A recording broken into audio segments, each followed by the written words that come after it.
మూసీ ప్రక్షాళనపై తెలంగాణ శాసన మండలిలో మంత్రి శ్రీధర్ బాబు కీలక విషయాలు వెల్లడించారు. మూసీ ప్రక్షాళన జరగకుండా ఎంతో మంది ఎన్నో రకాలుగా ప్రయత్నం చేశారని ఆయన అన్నారు. ఆయన ఈ విషయంలో ప్రభుత్వం వెనకడుగేయదని స్పష్టం చేశారు. మూసీ ప్రక్షాళనకు అన్ని పార్టీలు సహకరించాలని, డిపిఆర్ రూపకల్పనలో భాగస్వామ్యం కావాలని కోరుతున్నామని తెలిపారు.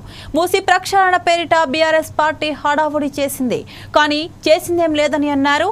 చిన్న చిన్న తప్పులను భూతద్దంలో చూపించడం సరికాదు, ప్రతి దానిని రాజకీయం చేయదని స్పష్టం చేశారు.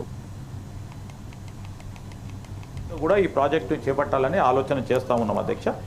అదేవిధంగా ఈరోజు మేము మొన్న మరి సోదరులు అడుగుతా ఉన్నారు, మొన్న మూసీ నది సంబంధించిన ప్రక్షాళన విషయంలో మొదలుపెట్టిన తరుణంలో కొంతమందికి ఇబ్బంది జరిగింది అని మా దృష్టికి రాగానే వారి దగ్గరకు వెళ్ళి ప్రజాస్వామికంగా వారితో కూర్చొని మా అధికారులందరూ కూడా ఒక్కసారి కాదు సార్, 4-5 మార్లు టూరిజం 4-5 మార్లు వారితో సంప్రదించి, ఆ ప్రాంతంలో ఉంటున్న వారితో సంప్రదించి వారికి కావాల్సిన అవసరాలు ఏంటి, వారికి పక్కా ఇల్లు కావాలని కోరారు అధ్యక్ష. 2 బెడ్రూమ్ హౌస్ సంబంధించి వారిని రిలోకేట్ చేయటం జరిగింది, చాలామందిని రిలోకేట్ చేయటం జరిగింది, మినిమం ఎక్స్పెన్సెస్ ఇచ్చి.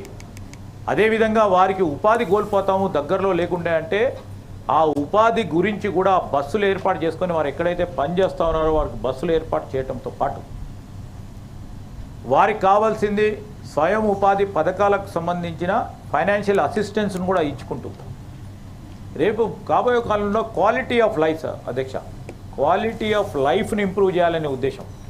మూసీ నది ప్రక్షాళన అంటే కేవలం ఈ విషయంలో కాదు, it has to derive results in bringing in the quality of life of an individual అధ్యక్ష.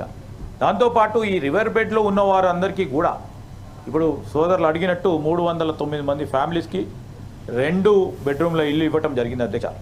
షిఫ్టింగ్ అలవెన్స్ కూడా 25,000 రూపాయలు వారికి అందించడం జరిగింది. మేము ఇప్పుడు బఫర్ ఏరియాలో ఉన్న వారికి ఆర్ఆర్ యాక్ట్ కింద మరి ఏ విధంగానైతే 2013లో ప్రకారం దృష్టిలో పెట్టుకొని కూడా చేయటం జరుగుతుంది.